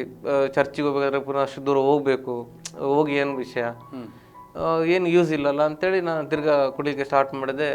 ಹಾಗೇನೆ ಕಂಟಿನ್ಯೂ ಮಾಡ್ತಾ ಮಾಡ್ತಾ ಮಾಡ್ತಾ ಹಾಗೇನೆ ಇದ್ದೆ. ನಂತರ ತಿರ್ಗಾ ನಾನು ಸೌದಿಗೆ ಹೋದೆ. ಅಲ್ಲಿ ಸಹ ನಾನು ಹೋಗಲಿಲ್ಲ, ಅಲ್ಲಿ ಬ್ಲ್ಯಾಕಲ್ಲಿ ಸಿಗ್ತಾಯಿತ್ತು, ಅದನ್ನು ಸಹ ಅದೇ ಮಾಡ್ತಿದ್ದೆ. ಆಮೇಲೆ ತಿರ್ಗಾ ನಾನು ಊರಿಗೆ ಬಂದೆ. ಹಾಗೆ ನಮ್ಮದು ಒಬ್ಬರು ಜೋಸ್ನಾ ಅಂತ ನನ್ನ ವೈಫು, ಅವರಿಗೆ ಟಚ್ ಆಗಿ ಹಾಗೆ ನಾವು ಮದುವೆ ಆದಾಗ ಅವರು ಹೇಳಿದರು ಕುಡಿಬಾರದು ಅಂತ. ಸರಿ, ನಾನು ಅವರ ಮಾತಿಗೆ ಹೇಳಿದೆ, ಸರಿ ನಾನು ಕುಡಿಯೋದಿಲ್ಲ ಅಂತ. ತಿರ್ಗಾ ಬಂದು 2 ತಿಂಗಳು ಬಿಟ್ಟಿದ್ದೆ. ತಿರ್ಗಾ ನಾನು ಸ್ಟಾರ್ಟ್ ಮಾಡಿದೆ. ತಿರ್ಗಾ ಸ್ಟಾರ್ಟ್ ಮಾಡಿ ಇದೊಂಥರ ಇನ್ನೊಂದು ಬೇರೆ ರೂಟು ಅಂತ ಹೇಳ್ಬೋದು. ನನ್ನ ಹತ್ರ ಅವಳಿಗೆ ತುಂಬಾ ಇದು ಮಾಡ್ತಿದ್ದೆ. ಅವಳು ಕೂಗ್ತಾ ಇದ್ಲು, ನೀವು ಹೀಗೆ ಇರ್ತೀರಂತ ನಾನು ಎನ್ಸಿರ್ಲಿಲ್ಲ ಅಂತೇಳಿ. ಹಾಗೆ ಕಂಟಿನ್ಯೂ ಮಾಡ್ತಿರ್ಬೇಕಾದ್ರೆ ಅವಳಿಗೆ ಸಹ ಬೇಸರ ಆಗ್ತಿತ್ತು. ನಾನು ಬಿಯರನ್ನು ಅಡಗಿಸಿಡ್ತಾ ಇದ್ದೆ. ನಮ್ಮದು ವಾಶ್ರೂಮ್ ಇದು ಕೈ ತೊಳೆದು ಅದರ ಹಿಂದೆಗಡೆ ಇವಳು ಬಿಸಾಡ್ಬಿಟ್ಟು ಅದ್ರ ನೀರು ತುಂಬಿಸ್ತಾ ಇದ್ಲು. ಆಮೇಲೆ ಲಾಕನ್ನೆಲ್ಲ ಅಡಗಿಸಿ ಇಡ್ತಾ ಇದ್ಲು. ಅಂದರೆ ಅಷ್ಟು ಪ್ರೀತಿ. ಅಂದರೆ ನಾನೊಂದು ಅವಳಿಗೆ ಇದಾಗಬೇಕು ಅಂತ, ಒಳ್ಳೆ ಆಗಬೇಕು ಅಂತ ಅವಳು ತುಂಬ ಸಾಫ್ಟ್ ಹುಡುಗಿ, ಅಂದರೆ ತುಂಬಾ ಪ್ರೀತಿ ಮಾಡ್ತಾ ಇದ್ಲು ಅವಳು ನನ್ನನ್ನು. ಹಾಗೆ ತುಂಬ ಕಂಟಿನ್ಯೂ ಆಗ್ತಾ ಇತ್ತು. ಆದರೆ ಸಹ ನಾನು ಕುಡಿದು ನನಗೆ ನಿಲ್ಲಿಸಲಿಕ್ಕೆ ತುಂಬ ಕಷ್ಟ ಆಗ್ತಿತ್ತು. ಯಾರು ಮಾತು ಕೇಳ್ತಿರಲಿಲ್ಲ, ಅವಳ ಮಾತ್ರ ನಾನು ಕೇಳ್ತಿರಲಿಲ್ಲ. ಯಾಕೆಂದರೆ ಮಣಿ ಆಂಟಿ ಮಮ್ಮಿ ಅವರು ಕೂಗಿಕೊಂಡು ತುಂಬ ಪ್ರೇಯರ್ ಮಾಡ್ತಾಯಿದ್ರು, ಎಲ್ಲ ಚರ್ಚಿಗೆ ಹೋಗ್ತಾಯಿದ್ರು, ತುಂಬ ಉಪವಾಸ ಪ್ರೇಯರ್ ಮಾಡ್ತಾಯಿದ್ರು, ಎಲ್ಲರೂ ಮಾಡ್ತಾಯಿದ್ರು. ಆದರೆ ನಾನು ಯಾವುದಕ್ಕೂ ಲೆಕ್ಕ ಕೊಡ್ತಿರಲಿಲ್ಲ. ಅವರಷ್ಟೇ ಅವ್ರು ಮಾಡ್ತಾ ಇರಲಿ, ನಂದೇನು ಅಂತೇಳಿ ನಾನು ಅದನ್ನು ನೆಗ್ಲೆಕ್ಟ್ ಮಾಡ್ತಾ ಇದ್ದೆ. ಹಾಗೆ ಒಂದು ದಿವಸ ಏನಾಯಿತು ಅಂತ ಹೇಳಿದ್ರೆ, ಇವತ್ತು ರೋಸಾ ಇದರಲ್ಲಿ ಬಂದಿತ್ತು ಇಲ್ಲಿ, ಅಂದರೆ ಉಪವಾಸ ಟೈಮಲ್ಲಿ. ಹಾಗೆ ನಾನು ಶುಕ್ರವಾರ ಯಾವಾಗ ಕುಡಿತೇನೆ ನಾನು. ಶುಕ್ರವಾರ ಕುಡಿದ್ರೆ ಶನಿವಾರ ಹೇಳಲಿಕ್ಕೆ ಕಷ್ಟನೇ, ಕಣ್ಣೆಲ್ಲ ಕೆಂಪಾಗಿರುತ್ತೆ. ಹಾಗೆ ನಾನು ಹೋಗಿದ್ದೆ, ನನಗೆ ಆ್ಯಕ್ಚುಲಿ ಕೆಲಸ ಮಾಡಲಿಕ್ಕೆ ಆಗ್ತಿರಲಿಲ್ಲ. ಆದರೆ ನಾನು ಹೋದೆ. ಆಗ ನಮ್ಮದೊಬ್ಬರು ಡ್ರೈವರ್ ಇದ್ದರು. ಹಾಗೆ ಈಗೇನು ಕೆಲಸ ಆಗೇ ಹೋಯಿತು. ಹಾಗೆ ನಾವು ತಿರ್ಗಾ ಕುಡಿದ್ವಿ. ಕುಡ್ದಾಗ ಯಾರು ಹೇಳಿಬಿಟ್ರು ಆಫೀಸಿಗೆ, ಅವ್ನು ಕುಡಿದು ಮನೆಯೇ ಅಂತ. ಸರಿ, ನನ್ನನ್ನು ಆಫೀಸಿಗೆ ಹೊರದ್ರು. ನನಗೆ ಅಲ್ಲಿ ಸ್ವಲ್ಪ ಜಗಳ ಆಯಿತು. ಅವರು ಕೆಲಸ ನನ್ನ ಟರ್ಮಿನೇಷನ್ ಮಾಡಿದರು. ಆದರೂ ನಾನು ಕುಡಿದು ಬಿಟ್ಟಿಲ್ಲ. ತಿರ್ಗಾ ನಾನು ಕುಡಿತಾ ಇದ್ದೆ. ಆಮೇಲೆ ತಿರ್ಗಾ ಕುಡಿಬೇಕಾದ ಮೇಲೆ ನನಗೆ ಒಬ್ಬ ನನ್ನ ಫ್ರೆಂಡ್ ಬಂದ. ಅದೇ ಬಿಸ್ನೆಸ್ ಮಾಡು, ದುಡ್ಡು ಬಂತು ನನಗೆ, ಬಿಸ್ನೆಸ್ ಮಾಡು ಅಂತ ಹೇಳಿದ. ಬಿಸ್ನೆಸ್ ಮಾಡು ಅಂತ ಹೇಳಿದಾಗ ನಾನು ಸರಿ ಯಾವ ಬಿಸ್ನೆಸ್ ಎಲ್ಲ ಕೇಳಿದೆ. ಸರಿ ಈ ಬಿಸ್ನೆಸ್ ಸರಿ ನಾವು ಮಾಡುವ ಅಂತ ಹೇಳಿದ. ಓಕೆ, ನಾನು ಒಪ್ಪಿಕೊಂಡೆ. ಹಾಗೆ ಒಪ್ಪಿಕೊಂಡು ಹೋಗ್ಬೇಕಾದ್ರೆ ಆಗ ನಾನು ನಾರ್ಮಲ್ ಆಗಿದ್ದೆ. ವೈಫು ಡ್ಯೂಟಿಗೆ ಹೋದ್ಲು. ವೈಫು ಡ್ಯೂಟಿಗೆ ಹೋದ ತಕ್ಷಣ ಅವರು ಒಂದು ಬಿಸ್ನೆಸ್ ಮಾಡೋಕೆ ಶರ್ಟ್ ಎಲ್ಲ ಹಾಕಬೇಕು, ಆಮೇಲೆ ಹೇಳಿದರು ಪ್ರೇಯರ್ ಮಾಡಬೇಕು ಅಂತ ಹೇಳಿದರು. ಆಗ ನನ್ನ ಮನಸ್ಸಲ್ಲಿ ಆಯಿತು, ಏನೊಂದು ಗೊತ್ತಿಲ್ಲ, ಮನಸ್ಸಲ್ಲಿ ಆಯಿತು, ಸರಿ ಇವರು ಇಷ್ಟೊಂದು ಬಿಸ್ನೆಸ್ ಮಾಡ್ತಾರೆ, ಆದರೆ ಇವರೊಂದು ಪ್ರೇಯರ್ ಮಾಡೋಣ ಅಂತ ಹೇಳ್ತಿದ್ದಾರೆ. ಹಾಗೆ ಇದನ್ನು ನಾನು ಯಾಕೆ ಟ್ರೈ ಮಾಡಬಾರ್ದು ಅಂತೇಳಿ ನಾನು ನನ್ನ ಮನಸ್ಸಲ್ಲಿ ಯೋಚನೆ ಮಾಡಿದೆ, ಯಾಕೆ ಇದನ್ನು ನಾನು ಮಾಡಬಾರ್ದು ಅಂತ. ಆ ಕ್ಷಣ ಮಾತ್ರ ನನ್ನದೊಂದು ಮನಸ್ಸಲ್ಲಿ ಬಂತು, ಅದು ಹೇಗೆ ಅವನು ಯಾಕೆ ನನ್ನ ಮನೆಗೆ ಬಂದ, ಯಾಕೆ ಬಿಸ್ನೆಸ್, ಯಾಕೆಂದರೆ ಆ ದುಡ್ಡಿಗೋಸ್ಕರ ನಾನು ಇದುವರೆಗೆ ನಾನು ದುಡ್ಡಿದ್ದು ಯೋಚನೆ ಮಾಡಿರಲಿಲ್ಲ. ನಾನು ಅವ್ನು ಕೇಳೋಕೆ ದುಡ್ಡು ಕೊಟ್ಟೆ ನಾನು. ಹಾಗೆ ಅವನು ಬಂದ ತಕ್ಷಣ, ಅವನು ಈಗ ಹೇಳಿದ ತಕ್ಷಣ ಅದರ ಮೂಲಕ ನಾನು ತುಂಬ ಸಲ ನೋಡಿದೆ ಇಬ್ಬರು ತುಂಬ ಪ್ರೇಯರ್ ಮಾಡ್ತಾರೆ. ಆದ ತಕ್ಷಣ ನಾನು ಮಮ್ಮಿಗೆ ಕಾಲ್ ಮಾಡಿದೆ, ಯಾಕಂದರೆ ಮಮ್ಮಿ ನಾನು ಜಾಸ್ತಿ ಆಗ ಟೈಮ್ ಮಾತಾಡ್ತಿರ್ಲಿಲ್ಲ. ತಿರ್ಗಾ ನಾನು ಮಮ್ಮಿಗೆ ಫೋನ್ ಮಾಡಿದೆ, ನನಗೆ ರಾಕೇಶ್ ಬ್ರದರ್ದು ಫೋನ್ ನಂಬರ್ ಕೊಡಿ ಅಂತೇಳಿ. ಆಯಿತು ಸರಿ ಅಂತೇಳಿ ರಾಕೇಶದು ಬ್ರದರ್ದು ಫೋನ್ ನಂಬರ್ ಕೊಟ್ಟರು. ನಾನು ಹೇಳಿದೆ, ನಿಮ್ಮ ಚರ್ಚಿದ್ದು ನನಗೆ ಲೊಕೇಶನ್ ಕಳಿಸ್ತೀರಾ ಅಂತ. ಈಗ ಹೋಗ್ತಿರೋದು ಇಲ್ಲದ ಚರ್ಚಿಗೆ ಹೋಗ್ತಿದ್ದೇನೆ. ಅದಕ್ಕೆ ಹೇಳಿದ್ರು, ಸರಿ ಕಳಿಸಿದ್ರು ನನಗೆ ಲೊಕೇಶನ್. ನಾನು ಮನೆಯಿಂದ 3 ಕಿಲೋಮೀಟರ್ ತನಕ, ಗುದ್ದೇಬಿಯಿಂದ ಅಲ್ಲಿ ತನಕ ಹೋಗ್ಬೇಕಾದ್ರೆ 3 ಪಾಯಿಂಟ್ ಅಷ್ಟು ಇದೆ. ಹಾಗೆ ಚರ್ಚಿಗೆ ನಾನು ಹಿಂದ್ಗಡೆ ಕೂತ್ಕೊಂಡೆ. ಹಾಗೆ ಡಾನ್ ಬ್ರದರ್ ಕೇಳಿದ್ರು ಫಸ್ಟ್ ಯಾರು ಚರ್ಚ್ ಬಂದು, ನಾನು ನಿಂತ್ಕೊಂಡೆ. ಅಲ್ಲಿಂದ ಸ್ಟಾರ್ಟ್ ಆಯಿತು ನನಗೆ. ಅಲ್ಲಿಂದ ನನ್ನ ಲೈಫು ಒಂಥರ ಎಷ್ಟು ಚೇಂಜ್ ಆಯಿತು ಅಂತ ಹೇಳಿದ್ರೆ, ಈಗ ನಾನು ನಿಮಗೆ ಕೂತ್ಕೊಂಡು ಮಾತಾಡಬೇಕು ಅಂತ ಹೇಳಿದರೆ ನಾನೇ ನೆನೆಸಿರಲಿಲ್ಲ. ಅಂದರೆ ಈಗ ನನ್ನ ಫ್ಯಾಮಿಲಿ ಅವರು, ಮಮ್ಮಿ ಎಲ್ಲರೂ ಪ್ರತಿಯೊಬ್ಬರು ನನ್ನ ಫ್ಯಾಮಿಲಿ ಒಬ್ಬೊಬ್ಬರದು ಅಂತ ಹೇಳಿದ್ರೆ ಅಷ್ಟು ಪ್ರೇಯರ್ ಮಾಡಿ ಸಹ ಆ ಟೈಮನ್ನು ಎಷ್ಟು ಜನ ಹೇಳಿದ್ರೆ ಸಹ ನಾನು ಕೇಳಲಿಲ್ಲ. ಆದರೆ ಅಷ್ಟು ಕೆಲಸ ಹೋಗಿ ಎಲ್ಲ ಆಗಿ ಸಹ ನೆಲಕ್ಕೆ ಬಿದ್ದ ತಕ್ಷಣ ಸಹ ನಾನು ಸುಧಾರಲಿಲ್ಲ. ಆದರೆ ಏನೋ ಒಂದು ಗೊತ್ತಿಲ್ಲ, ಆ ಕೆಲಸ ಹೋದ್ರೆ ಸಹ ನನಗೆ ಟೆನ್ಷನ್ ಇರಲಿಲ್ಲ. ಯಾಕಂದರೆ ಅದರದ್ದು ದುಡ್ಡು ನನಗೆ ಇರ್ತಿತ್ತು, ನಾನು ಕುಡಿತಾ ಇದ್ದೆ, ಎಲ್ಲ ಮಾಡ್ತಾ. ಆದರೆ ಆ ಮೂಮೆಂಟಲ್ಲಿ ಒಬ್ಬ ವ್ಯಕ್ತಿ ಬಂದು ನೀನು ಹೀಗೆ ಮಾಡು ಅಂತ ಹೇಳಿದ ತಕ್ಷಣ ನನ್ನ ಮನಸ್ಸಿಗೆ ಅದು ನೀನು ಯಾಕೆ ಇದು ಟ್ರೈ ಮಾಡಬಾರ್ದು ಅಂತ ಹೇಳಿದ ತಕ್ಷಣ ನನಗೆ ಒಂದು ಮನಸ್ಸೇ ಒಂದು ಸ್ವಲ್ಪ ಚೇಂಜ್ ಆಗಿಬಿಡ್ತು. ದೇವರ ಅದು ಅದ್ಭುತ ಏನಂತ ನನಗೆ ಅಂದರೆ ಸುನಿಲ್ ಪಾಸ್ಟ್ರನ್ನು ನಂಗೆ ಒಂದ್ಸಲ ಪುನರ್ಜನ್ಮ ಕೊಟ್ಟರು, ಅದನ್ನು ನಾನು ತುಂಬ ನೆಗ್ಲೆಕ್ಟ್ ಮಾಡಿದೆ. ಅಂದರೆ ಅವರು ಕೊಟ್ಟರು, ನಾನು ಉಳಿಸಿದ್ದೆ, ಅದೇ ತಿರ್ಗಿ ನಾನು ಅದೇ ಕೆಟ್ಟ ಇದಕ್ಕೇ ಹೋದೆ. ತಿರ್ಗಿ ಮಾಡಿದ ನಾನು ಕಂಟಿನ್ಯೂಸ್ ಅದೇ ನಾನು ಮಾಡಿದೆ. ಹೊಸತ್ತು ಅಂದರೆ ಒಂದು ನನಗೆ ಹೊಸತ್ತು ಲೈಫ್ ಕೊಟ್ಟರು, ನನಗೆ ಒಳ್ಳೆ ಹುಡುಗಿ ಎಲ್ಲ ಬಂದರು, ನಾನು ಅವಳಿಗೆ ಸಹ ಇದು ಮಾಡಿದೆ. ಆ ನಂತರ ಈ ಚರ್ಚಿಗೆ ಒಂದು ಹೋದ ತಕ್ಷಣ ನನಗೆ ಒಂಥರ ನಂದು ಲೈಫೇ ಅಂದ್ರೆ ಫುಲ್ ಚೇಂಜ್ ಆಗಿಬಿಡ್ತು. ಯಾಕೆ ತುಂಬ ರ್ಯಾಶ್ ಆಗ್ತಿದ್ದೆ, ಹೊಡಿತಾ ಇದ್ದೆ, ಕೆಟ್ಟ ಶಬ್ದ ಮಾತಾಡ್ತಿದ್ದೆ. ಇವಾಗಲೂ ಸಮ್ ಟೈಮ್ ಈಗ ಮಾತಾಡೋಕೆ ಸ್ವಲ್ಪ ಸಿಟ್ಟು ಬರುತ್ತೆ. ಆದರೆ ಸುನಿಲ್ ಬ್ರದರ್ ಮತ್ತು Edwin brother, church's pastor, Ronaldo pastor ಎಲ್ಲ ಪ್ರತಿಯೊಬ್ಬೊಬ್ಬರು ನನಗೆ ಎಷ್ಟು ಒಂದು ಗೈಡ್ ಮಾಡ್ತಾರೆ ಅಂತ ಹೇಳಿದರೆ, ರಾಕೇಶ್ ಏನು ಹೆದರಬೇಡ, ದೇವರಿಗೆ ಸಹಾಯ ಮಾಡ್ತಾನೆ, ನೀನು ಪ್ರೇಯರ್ ಮಾಡು, ಫಾಸ್ಟಿಂಗ್ ಪ್ರೇಯರ್ ಇಡು, ಮುಚಿತವಾಗಿ ನಿನಗೆ ತೆರೀತದೆ, ಆಗ ಅಸಾಧ್ಯವಾದ ಕಾರ್ಯ ಯಾವ ಸಹ ಇಲ್ಲ, ನೀನು ಇಷ್ಟು ಮಾಡಿ ಎಲ್ಲ ನಿನಗೆ ಪ್ರೇಯರ್ ಮಾಡು, ಎಲ್ಲವೂ ಸಾಧ್ಯ ಅಂತ. ಅದೇ ಮೂಲಕ ನಾನು ಹೋದೆ. ಅದೇ ಮೂಲಕ ಆ ಟೈಮಲ್ಲಿ ನನಗೆ 464 ದಿನಾರ ಸಂಬಳ ಇತ್ತು. ಆದರೆ ನನಗೆ ಸಾಲ ಕೇಳಬೇಕಾಗ್ತಾ ಬರ್ತಾಯಿತ್ತು, ಕುಡಿ ದುಡ್ಡಿಗೆಲ್ಲ ಹೋಗ್ತಾ ಇತ್ತು. ಆದರೆ ಈಗ 250 ಇದೆ, ಯಾರಾದ್ರೂ ಸಾಲ ಕೇಳುವಂಥದ್ದು ಪರಿಸ್ಥಿತಿ ಬರಲಿಲ್ಲ. ಊಟಕ್ಕೆ ಸಹ ಏನು ಪ್ರಾಬ್ಲಮ್ ಇಲ್ಲ, ಕೊರತೆ ಇಲ್ಲ. ಮನಸ್ಸಂತೂ ತುಂಬ ಸಂತೋಷ ಅಂತ ಹೇಳಿದ್ರೆ ಇಷ್ಟು ಸಂತೋಷ ಒಂಥರ ಯಾರಿಗೆ ಸಿಗೋದು. 40 ವರ್ಷ ಆಗ್ತಾ ಬಂತು, ತುಂಬ ಜನ ನನಗೆ ಕೊಟ್ಟರು, ಆದರೆ ಇಂಥ ಸಂತೋಷ ಮೇಲಿನ ಕೊಟ್ಟ ಕಾರಣ ನಾನು ಮತ್ತು ನನ್ನ ಲೈಫಲ್ಲಿ ನನ್ನ ವೈಫ್ ತುಂಬ ಅಂದರೆ ತುಂಬ ಸಂತೋಷ. ಇಂಥದ್ದೊಂದು ಕಾರ್ಯ ಯಾರಿಂದ ಸಾಧ್ಯ ಆಗೋದು ಯೇಸುವಿನಿಂದ ಮಾತ್ರನೇ. ಅದು ಒಬ್ಬೊಬ್ಬರ ಮೂಲಕ ಆಗುತ್ತೆ. ಅದು ಇದಕ್ಕೋಸ್ಕರ ನಾವು ಯಾವುದನ್ನು ಮಾಡ್ತೀವಿ ಅದೆಲ್ಲ ಬಿಟ್ಬಿಟ್ಟು ಯೇಸುವಿನ ಕರೆಗೆ ಹೋದರೆ ನಮಗೆ ಏನು ಬಯಸ್ತೇವೆ ಎಲ್ಲ ನಮಗೆ ಸಿಗುತ್ತೆ.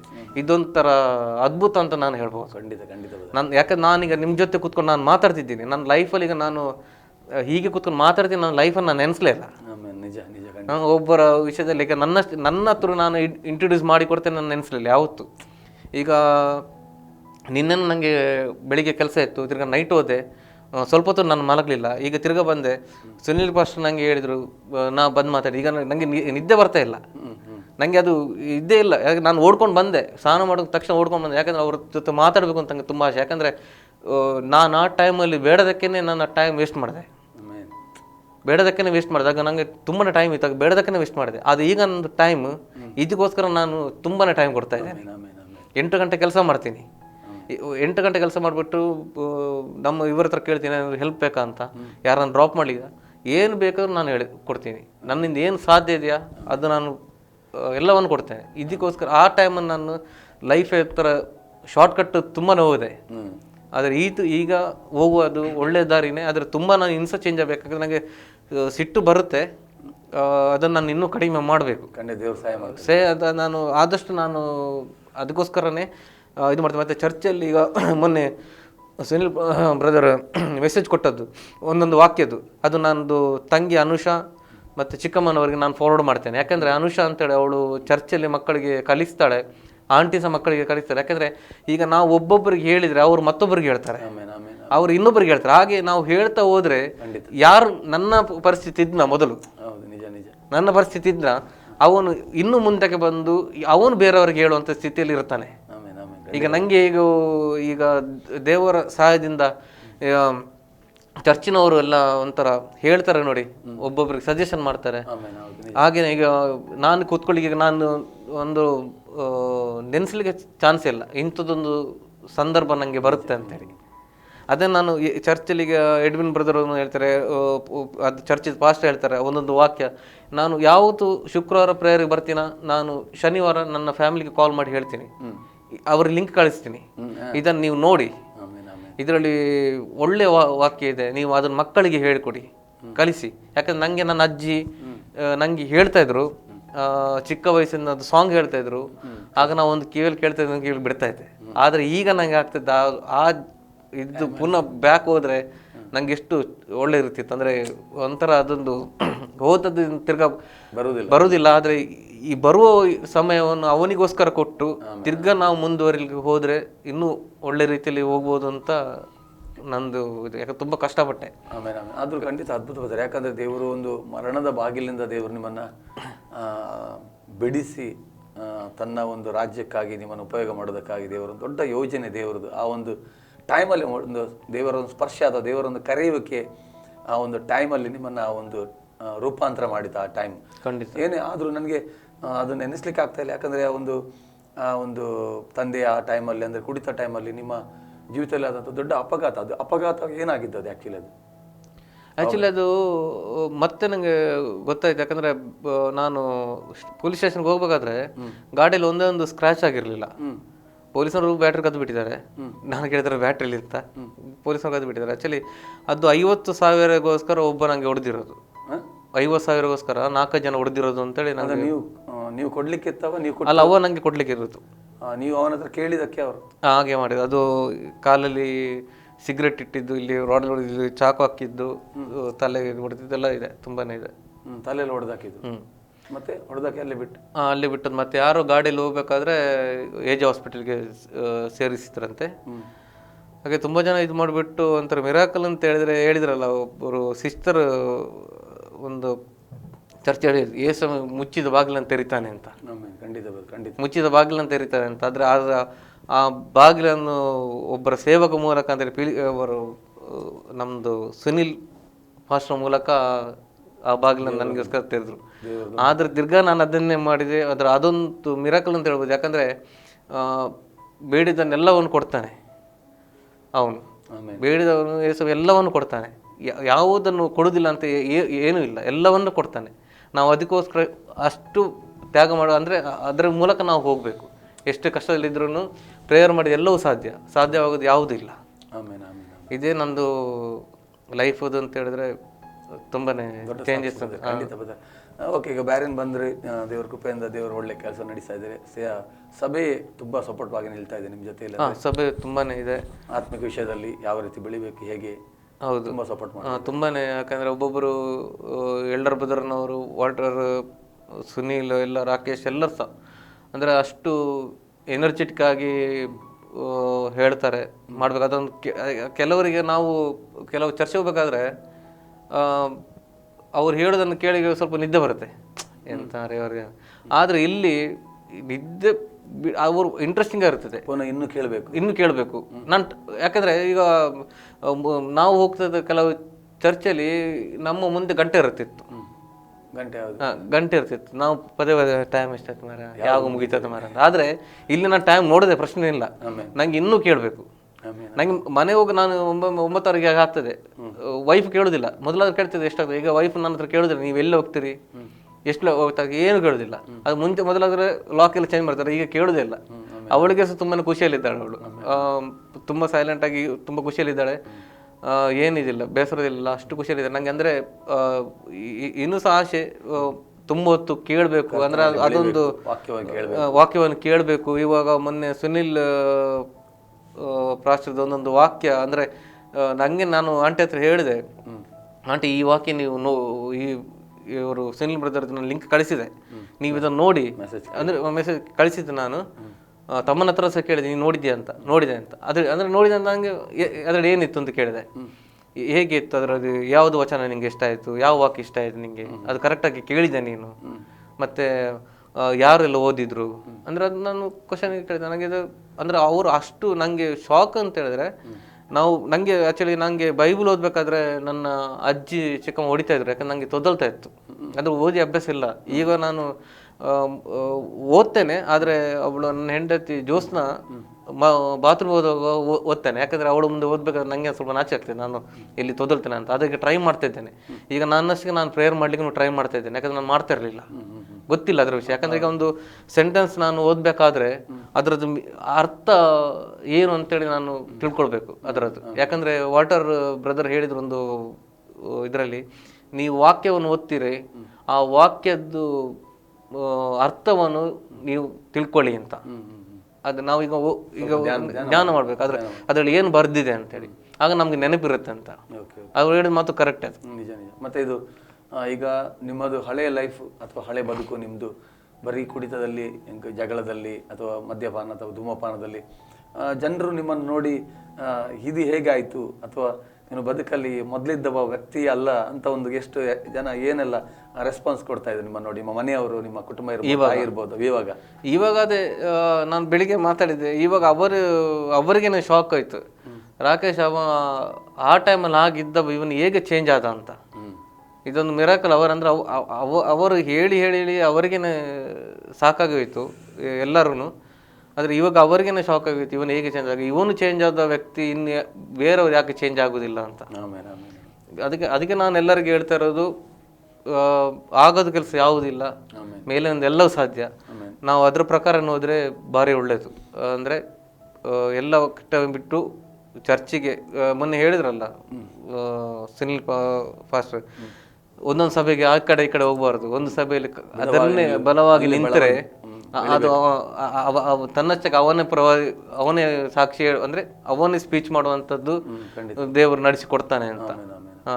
ಅದಕ್ಕೋಸ್ಕರ ಈಗ ಇವತ್ತು ಬೆಳಿಗ್ಗೆ ನಾವು ಹೇಳ್ತೇವೆ, ನೀನೀಗ ಹೇಳ್ತಿದ್ಯಲ್ಲ, ಒಂದಲ್ಲೊಂದು ದಿವಸ ನೀನೇ ಹೇಳಿಬಿಡು ಅಂತ. ಯಾಕಂದ್ರೆ ಇವತ್ತೊಂದು ನನ್ನ ಕಸಿನ್ ಅಂದ್ರೆ ತಂಗಿ ರೀಮಾದ್ದು ಗಂಡ ಸಂದೀಪ್ ಅಂತೇಳಿ, ಅವರು ಇವಾಗ ಸೌದೆಯಲ್ಲಿದ್ದಾರೆ. ಅವರು ಸೇಮ್ ನಂತರನೇ ಇದ್ರು, ಅಂದ್ರೆ ಅಷ್ಟು ಇದಿಲ್ಲ. ಕೇಳಿದ್ದೇನೆ ಅವರು ಇವಾಗ ಅವರು ಅಲ್ಲಿ ಸೌದಿ ಚರ್ಚಲ್ಲಿ ಅವರೇ ವಾಕ್ಯ ಕೊಡ್ತಿದ್ದಾರೆ.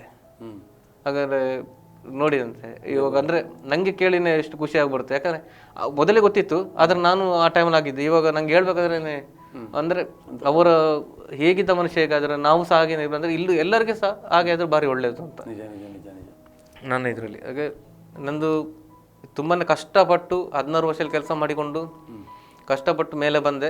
ಆ ಟೈಮಲ್ಲಿ ಅದೇ ತುಂಬಾನೇ ವೇಸ್ಟು ಮಾಡಿದೆ ಈಗಾದ್ರೆ. ಆದರೆ ಇವಾಗ ಲೈಫ್ ಅಂತ ಹೇಳಿದ್ರೆ ನಂದು ಇದು ಇವಾಗ ಒಂಥರ ಆರಾಮದಲ್ಲಿ ಫ್ರೆಂಡ್ಸ್, ಸಂತೋಷ. ಫ್ರೆಂಡ್ಸ್ ಅಂದ್ರೆ ಖಾಲಿ ನಮ್ದು ವರ್ಕ್ನವರು ಮಾತ್ರ. ಔಟ್ಸೈಡ್ದು ಏನು ಜಾಸ್ತಿ ಇದು ಮಾಡ್ಕೋ, ಮೊಬೈಲ್ ಅಂತ ಸೈಲೆಂಟ್ ಇರುತ್ತೆ. ಮೊದಲೆಲ್ಲ ತುಂಬಾ ಎಲ್ಲ ಫ್ರೆಂಡ್ಸ್ ಅಂದ್ರೆ ಇವಾಗ ದುಡ್ಡಿದ್ದವನೇ ದೊಡ್ಡಪ್ಪ ಆವಾಗ. ಮತ್ತೆ ಏನಾದ್ರು ಇಲ್ಲಾದ್ರೆ ಮತ್ತೆ ಬೇಡ ನೀನು ಹೋಗ್ತಾ ಇರು ಅಂತ ಹೇಳ್ತಾರೆ. ಆದರೆ ಅದಕ್ಕಿಂತ ಬೆಟರ್ ಅವನಿದ್ರೆ ಸಾಕು, ಬೈಬಲ್ ಇದ್ರೆ ಆರಾಮ, ಏನು ಟೆನ್ಷನ್ ಇಲ್ಲದ ಆರಾಮದಲ್ಲಿ. ಈಗ ನಂದೇ ಇವಾಗ ನಾನು ಹೇಳಿದ್ನಲ್ಲ 464 ಇದ್ದ ಕಾರಣ ನಾನು ಕುಡಿಯೋದ್ರಲ್ಲೇ ಇದರಲ್ಲಿತ್ತೆ. ಆದರೆ ಎಷ್ಟು ಜನ ಅದರಲ್ಲಿ ಕಣ್ಣೀರು ಹಾಕಿದ್ರೆ ನಂಗೆ ಗೊತ್ತಿಲ್ಲ. ನನ್ನ ಹೆಂಡತಿ, ಅಮ್ಮ, ನನ್ನ ಕುಟುಂಬದವರು ಅದೀಗೆಲ್ಲ ಬಿಟ್ಟು ಈಗ 250 ನಾನು ಎಷ್ಟು ಖುಷಿಯಾಗಿದೆ. ಈಗ ಅವರು ಸಂತೋಷವಾಗಿದ್ದಾರೆ, ನಾನು ಸಂತೋಷವಾಗಿದ್ದೇನೆ ಒಬ್ಬರಿಂದ ಮಾತ್ರ. ಅವನು ನನಗೊಂದು ಒಳ್ಳೆ ವಾಕ್ಯ ಕೊಟ್ಟು ಒಳ್ಳೆ ನನ್ನ ರೀತಿಯಲ್ಲಿ ಈಗ ಬೆಳೆಸ್ತಾ ಇದ್ದಾನೆ. ಆದರೆ ಏನು ಶೋಧನೆ ಬಂದರೂ ಸಹ ನಾನು ಅದನ್ನು ಎದುರಿಸಿಕೊಂಡು ಮುಂದಕ್ಕೆ ಒಳ್ಳೆ ಇದರಲ್ಲಿ ಮುಂದಕ್ಕೆ ಸಾಗಿಕೊಂಡು ಹೋಗ್ತೇನೆ ಅಂತೇಳಿ ಬಲವಾಗಿ ನಾನು ನಿರ್ಧಾರ ಮಾಡಿದ್ದೀನಿ. ನಾನು ಅದೇ ರೀತಿ ನಾನು ಹೋಗ್ತೇನೆ.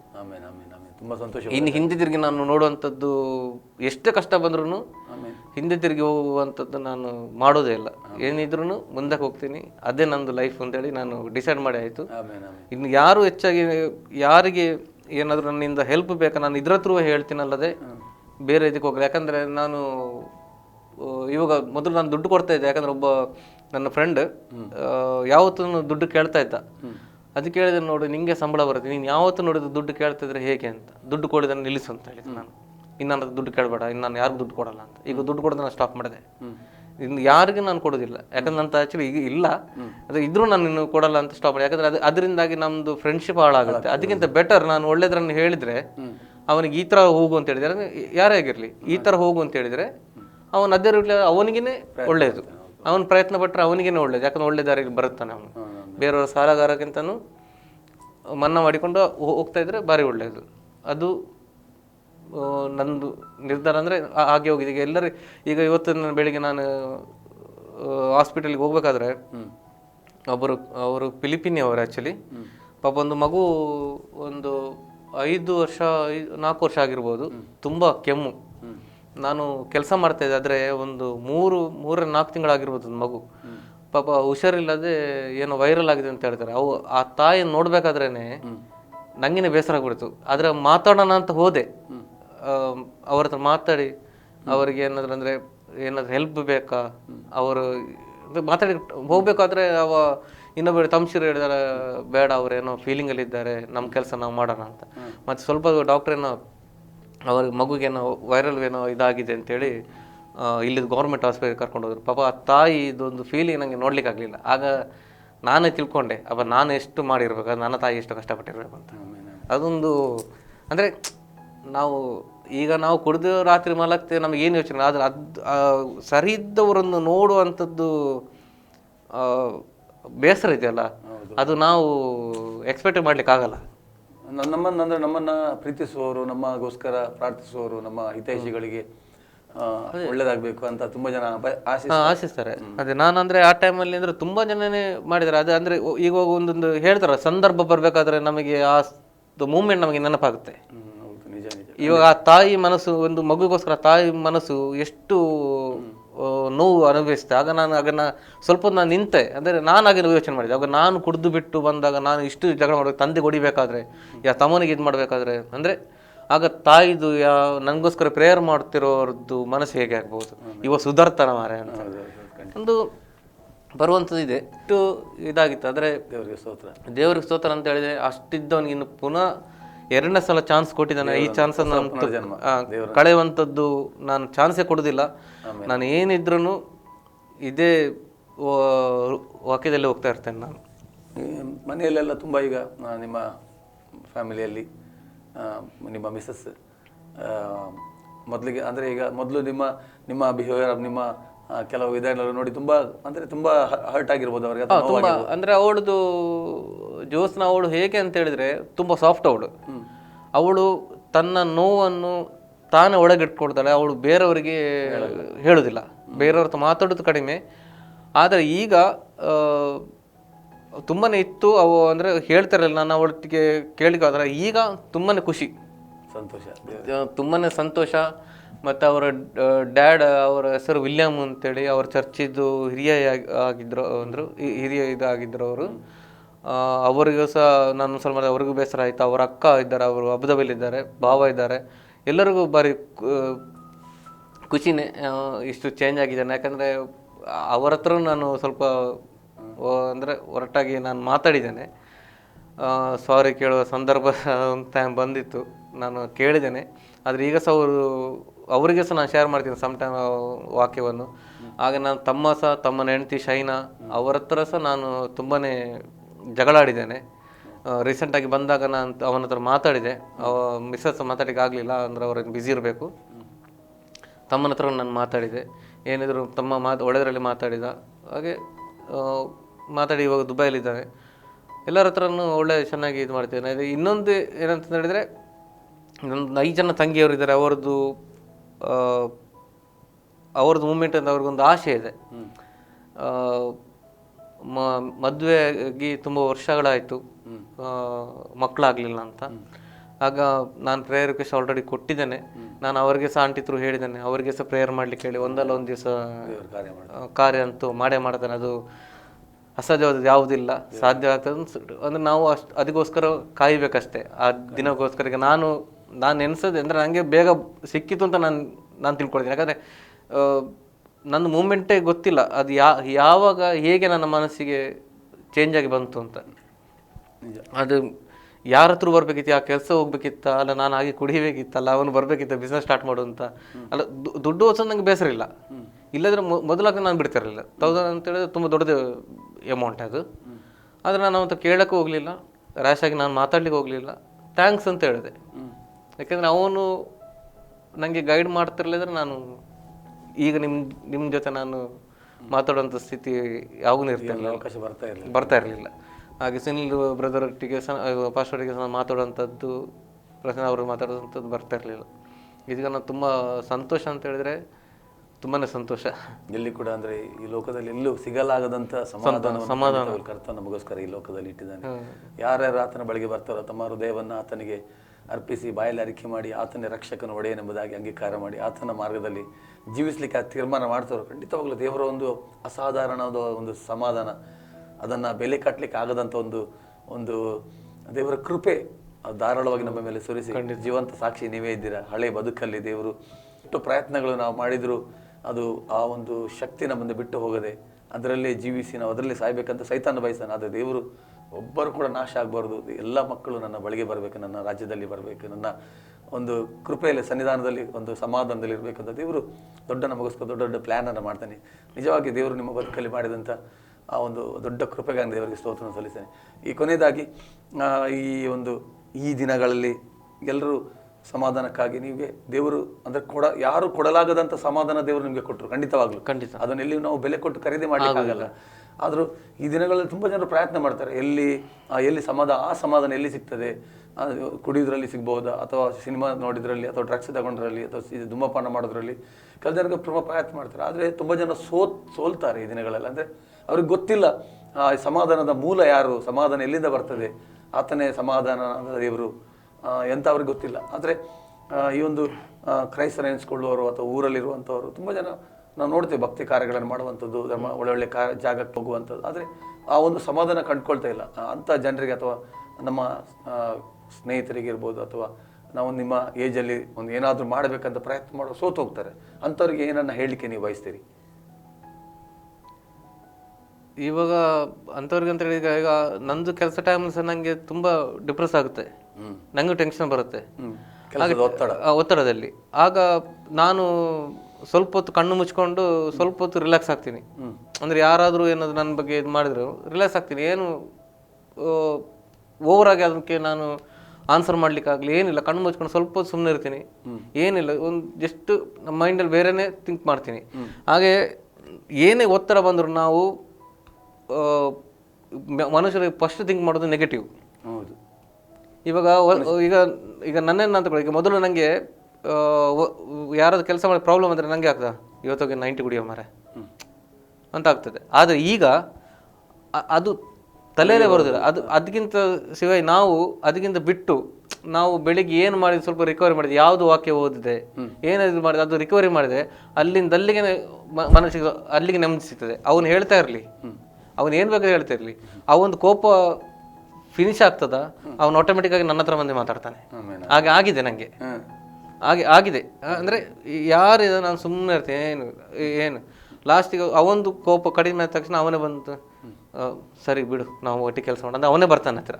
ಅದಕ್ಕೆ ನಾವು ಯಾವ್ದು ವಿಷಯದಲ್ಲಿ ಟೆನ್ಷನ್ ಮಾಡದೆ ಏನಿಲ್ಲ ಏಸೋಮ್ನ ಕೈಗೆ ಒಪ್ಪಿಸಿಕೊಟ್ರೆ ಆರಾಮದಲ್ಲಿದ್ದರೆ ಅವನು ತನ್ನಷ್ಟಕ್ಕೆ ತಾನು ಎಷ್ಟೇ ಕಷ್ಟ ಬಂದ್ರೂ ನೀರೇ ಥರ ಆರಾಮದಲ್ಲಿ ನಮ್ಮ ಲೈಫನ್ನು ತಗೊಂಡೋಗ್ಬಿಡ್ತಾನೆ. ಅಂದರೆ ಏನು ಅಂದರೆ ನಾವು ಯಾವುದನ್ನು ಬಯಸ್ತೀವೋ ಅವನು ಆ ಟೈಮಿಗೆ ಅವನು ನಮಗೆ ಒದಗಿಸಿ ಕೊಡ್ತಾನೆ. ಅದು ಈ ದಾರಿಯಲ್ಲಿ ಹೋದರೆ ಎಲ್ಲವೂ ಸಾಧ್ಯ. ನಾನು ಹೇಳ್ತಾ ಇರೋದು ಅಂತ ಹೇಳಿದ್ರೆ ನನ್ನ ಲೈಫಲ್ಲಿ ಆಗೋದು ಇದೆ. ನಾನು ಇದನ್ನು ಖಂಡಿತವಾಗಿ ಬಿಟ್ಟು ಬಿಡೋದಿಲ್ಲ. ಇದನ್ನೇ ನಾನು ಇದಕ್ಕಿಂತ ಜಾಸ್ತಿ ನಾನು ಹೆಚ್ಚಾಗಿ ನಾನು ಮಾಡಲಿಕ್ಕೆ ಟ್ರೈ ಮಾಡ್ತೇನೆ. ಅಂದರೆ ನನ್ನಿಂದ ಎಷ್ಟು ಸಾಧ್ಯ ಇದೆಯೋ ಅಷ್ಟು ನಾನು ಮಾಡಲಿಕ್ಕೆ ನಾನು ಟ್ರೈ ಮಾಡ್ತೇನೆ. ಎಲ್ಲರಿಗೂ ಅದು ಹೇಳುವ ವಿಷಯ ಅಂತ ಹೇಳಿದ್ರೆ, ಯಾವಾಗ ಯೇಸುಸ್ವಾಮಿನ ರಕ್ಷಣೆ ಕೂಡ ನಾವು ಹೋಗ್ತೀವ, ನಾವು ಯಾವುದೋ ಬಯಸ್ತೀವೋ ಅವನು ತನ್ನಷ್ಟಕ್ಕೆ ತಾನು ಒದಗಿಸಿ ಕೊಡ್ತಾನೆ.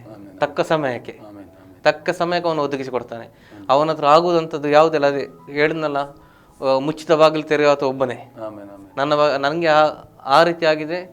ಇದೇ ರೀತಿ ನಾನು ಹೋಗ್ತೇನೆ. ನನಗೆ ಲೈಫಲ್ಲಿ ಆ ಟೈಮಲ್ಲಿ ಸಿಗೋದು ಖುಷಿ ಇವಾಗ ಒಂದು 6 ತಿಂಗಳಲ್ಲಿ ಸಿಕ್ಕಿದೆಯಲ್ಲ, ನನ್ನಷ್ಟು ಖುಷಿ ಲೈಫಲ್ಲಿ ಯಾರೂ ಇಲ್ಲ. ನನ್ನಷ್ಟು ಖುಷಿ ಅಂದರೆ ಎಷ್ಟೇ ಕಷ್ಟ ಬಂದ್ರೂ ಕೆಲಸ ತುಂಬಾ ಬರ್ತದೆ, ಆದರೆ ಸ್ವಲ್ಪ ಸುಮ್ಮನೆ ಇದ್ಕೊಂಡು ಆರಾಮದಲ್ಲಿರ್ತೀನಿ. ನನ್ನಷ್ಟಕ್ಕೆ ನಾನು ಪ್ರೇಯರ್ ಅಂತೂ ನಾನು ಮಿಸ್ಸೇ ಮಾಡೋದಿಲ್ಲ. ಯಾರು ಕೊರತರು ಯಾರ ಮನೆಗೆ ಹೋದ್ರು ನಾನು ಹೋಗ್ತೀನಿ, ಅದಕ್ಕಂತೂ ನಾನು ಮಿಸ್ ಮಾಡೋದಿಲ್ಲ. ಫ್ರೈಡೇ ನಾನು ಹೇಳಿದ್ದೀನಿ ನಮ್ಮದು ಓನರ್ಗೆ, ಫ್ರೈಡೇ ಅಂತೂ ನಾನು ಕೆಲಸಕ್ಕೆ ಬರೋದಿಲ್ಲ. ಬಂದ್ರೂ ನಾನು 2:30 ಗಂಟೆಯಿಂದ 5 ಗಂಟೆ ತನಕ ನನಗೆ ಚರ್ಚ್ ಇದೆ, ಚರ್ಚ್ ಮುಗಿಸ್ಬಿಟ್ಟು ನಾನು ಬರ್ತೀನಿ ಅಂತ. ಅದಂತೂ ನಾನು ಮಿಸ್ ಮಾಡಲ್ಲ ಅಂತ ಹೇಳಿದೆ. ಅದಕ್ಕೆ ಆಯಿತು ಅಂತ ಹೇಳಿದ್ದಾರೆ. ದೇವ್ರದೊಂದು ಗಾಡಿ ಇದೆ, ಯಾರಿಗಾದ್ರೂ ಏನು ಹೆಲ್ಪ್ ಬೇಕು ನಾನು ಮಾಡ್ತೀನಿ. ಇಲ್ಲ ಅಂತ ಶಬ್ದವೇ ನನ್ನಿಂದ ಬಾಯಿಂದ ಬರೋದಿಲ್ಲ. ಅದು ಬರಲಿಲ್ಲ. ಏನಾದರೂ ನಾನು ಇದೇ ಮಾಡ್ಕೊಂಡು ಹೋಗ್ತೀನಿ. ಹಾಗೆ ನಾನು ಈ ಚಾನಲನ್ನು ದೇವರು ಇನ್ನೂ ಹೆಚ್ಚಾಗಿ ಮುಂದುವರಿಸಬೇಕು ಅಂತ ನಾನು ಕೇಳ್ಕೊಳ್ತಿದ್ದೀನಿ. ಯಾಕಂದರೆ ನನ್ನಾಗೇ ಪ್ರತಿಯೊಬ್ಬರು ಅವರ ಸಾಕ್ಷಿ ಹೇಳಿಕೊಂಡು ಜನವರನ್ನು ಆದಷ್ಟು ದೇವರ ಕಡೆಗೆ ಬರಬೇಕು ಅಂತ ನಾನು ಬೇಡಿಕೊಳ್ತೇನೆ. ಈ ಥರನೇ ಇನ್ನೂ ಹೆಚ್ಚಾಗಿ ಎಲ್ಲ ಪ್ರತಿಯೊಂದು ಪ್ರದೇಶದಲ್ಲಿನೂ ದೇಶದಲ್ಲಿನೂ ಈ ಥರ ಎಲ್ಲರೂ ಬೆಳಿಬೇಕು ಅಂತೇಳಿ ನನ್ನ ಇಚ್ಛೆ, ಆಸೆ. ಈ ಥರ. Thank you brother, thank you. ಈ ಒಂದು ಕಾರ್ಯಕ್ರಮದಲ್ಲಿ ಈ ಪಾಪ ರಾತ್ರಿ ಎಲ್ಲ ನಿದ್ದೆ ಬಿಟ್ಟು ಕೆಲಸವನ್ನು ಓವರ್ ಡ್ಯೂಟಿ ಮಾಡಿ ಈ ಒಂದು ಸಾಕ್ಷಿಗೋಸ್ಕರ ಸಮಯವನ್ನು ನೀವು ತೆಗೆದಿದ್ದೀರಾ. ಖಂಡಿತವಾಗ್ಲೂ ದೇವರು ನಿಮ್ಮ ಬದುಕಲ್ಲಿ ಇನ್ನೆಚ್ಚಾದ ಆನಂದವನ್ನು, ಇನ್ನೆಚ್ಚಾದವಾದ ಸಮಾಧಾನವನ್ನು ನಿಮ್ಮ ಕುಟುಂಬದಲ್ಲಿ ಅನುಗ್ರಹಿಸಲಿ. ನಿಮ್ಮ ಮಾಡುವಂಥ ಕೈ ಪ್ರಯಾಸದಲ್ಲಿ ದೇವರು ನಿಮ್ಮನ್ನು ಹೇರಳವಾಗಿ ಆಶೀರ್ವಾದ ಮಾಡಲಿ. ಈ ಒಂದು ಬ್ಯಾರಿನ್ ಪಟ್ಟಣದಲ್ಲಿ ನಿಮ್ಮನ್ನು ಇನ್ನೆಚ್ಚಾಗಿ ಇನ್ಕ್ರಿಮೆಂಟ್ ಅಂತ ಇರ್ಬೋದು, ಪ್ರಮೋಷನ್ಸ್ ಇರ್ಬೋದು, ಒಳ್ಳೆ ಪೋಸ್ಟ್ಗಳು ನಿಮಗೆ ನಿಮ್ಮನ್ನು ಹುಡುಕಿಕೊಂಡು ಬರಲಿ. ಯಾಕಂತ ದೇವರ ವಾಕ್ಯದಲ್ಲಿ ಕೂಡ ನೋಡ್ತೇವೆ ನಾವು, ಅಂದರೆ ಎಲ್ಲ ಒಳ್ಳೆ ದಾನಗಳಿಗೆ, ಕುಂದಿಲ್ಲದ ವರಗಳಿಗೆ ಆತನೇ ಮೂಲ ಕಾರಣ. ನೀವು ಹೇಳಿದರೆ ಖಂಡಿತ ಆತನನ್ನು ನಾವು ಯಾವಾಗ ಮೇಲೆ ಎತ್ತುತ್ತೇವೆ, ಆತನ ನಾಮ ನಾವು ಯಾವಾಗ ಮಹಿಮೆ ಪಡಿಸ್ತೇವೆ, ಆತ ನಮ್ಮ ಬದುಕಲ್ಲಿ ಕೂಡ ಅಂಥ ಅದ್ಭುತಗಳನ್ನು ಆತನು ಮಾಡ್ತಾನೆ.